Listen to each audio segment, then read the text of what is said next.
इस्लामाबाद की मुकामी अदालत ने पीटीआई रहनुमा अली अमीन गंडापुर का एक रोजा जिस्मानी रिमांड मंजूर कर लिया है। ताज़ा तरीन खबर, इस्लामाबाद की मुकामी अदालत ने पीटीआई रहनुमा अली अमीन गंडापुर का एक रोजा जिस्मानी रिमांड मंजूर कर लिया। अली अमीन गंडापुर के खिलाफ इस्लामाबाद के थाना गोलड़ा में दहशतगर्दी और गद्दारी की दफात के तहत मुकदमा दर्ज है।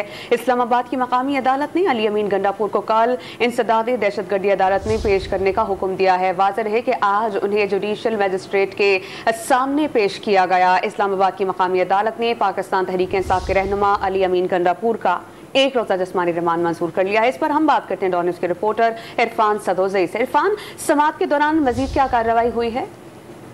जी, जो पुलिस की तरफ से वकला पेश हुए, उन्होंने कहा कि गुज़िश्ता बरस अप्रैल में अली अमीन गंडापुर ने एक ऑडियो रिलीज की।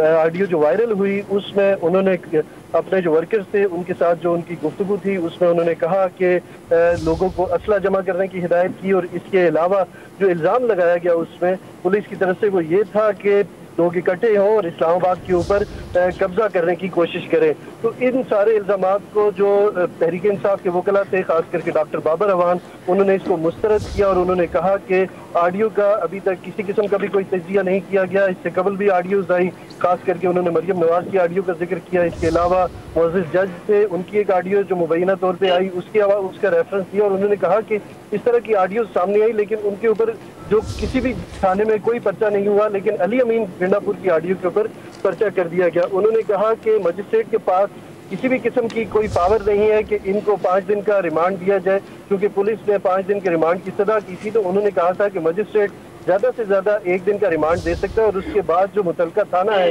या मुतलका जगह है, इन्हें उसके बाद वहां पे पेश करना होगा।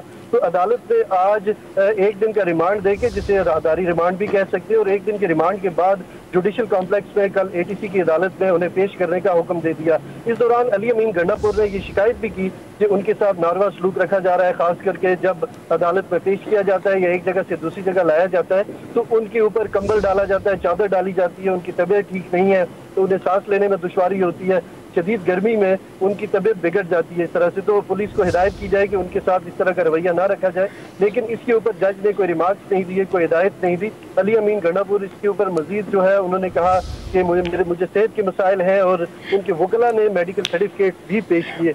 बाबर अवान ने कहा कि अगर जो पुलिस है वो अगर धमकी में आई है एक ऑडियो की बुनियाद के ऊपर, तो इसका मतलब ये है कि पुलिस के अंदर इतने दलेर लोग नहीं है जो हमारी हिफाजत कर सके। ये लोग हमारे टैक्स के पैसे से चलते हैं, तो इसके लिए बेहतर यही है कि पुलिस जो है वो नए लोगों को भर्ती करे, उन लोगों को जो धमकियों से डरते नहीं है।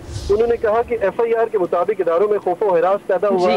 डॉक्टर बाबर अवान ने ये पूछा कि किन इदारों में खौफ व हरास पैदा हुआ। किसी पुलिस वाले ने कोई कंप्लेन नहीं की, अगर किसी ने की है तो उसका नाम सामने लाया जाए। जिसके ऊपर जो वकला थे, जो पुलिस की तरफ से जो वकील पेश हुए, उन्होंने कहा कि ऐसी तो कोई दलील या कोई सबूत मौजूद नहीं है। जिसके ऊपर कुछ देर कोर्ट रूम के अंदर खामोशी छाई रही। उसके बाद बिला आखिर जो जज थे उन्होंने तहरीक इंसाफ के वकला की जो अपील थी उसको माना और 1 दिन का रिमांड दिया। जी।